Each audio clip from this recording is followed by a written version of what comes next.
andito tayo ngayon sa Sandra Solana at ngayon ipakikita namin sa inyo ang actual turnover ng 2-bedroom units na may sukat na 39.10 square meter with 1 toilet and bath with balcony. Ayan, pasok tayo. Ayan, dito ang ating living area. At dito makikita natin ang intercom, meter ng kuryente at ibang socket. Ayan. At dito naman po sa part na ito, pwede na kayo maglagay ng TV at terminal po, internet dito. At ito ang aming 1-bedroom unit. At eto, pasok po tayo. Ayan, madami na kayo. Dito na rin, nakaready na rin ang ano ng aircon, kakamitan ng aircon.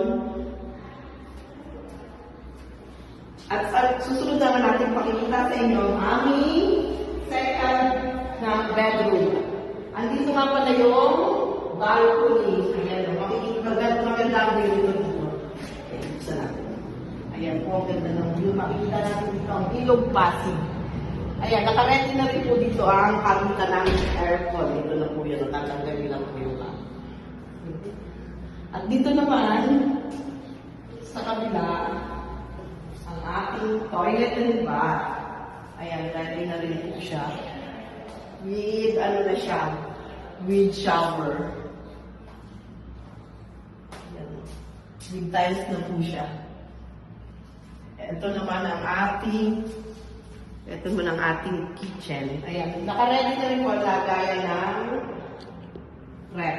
Dito yung induction, nalulutuan dito. Tapos dito sa kabila yung lagayan ng rep. With granite na to.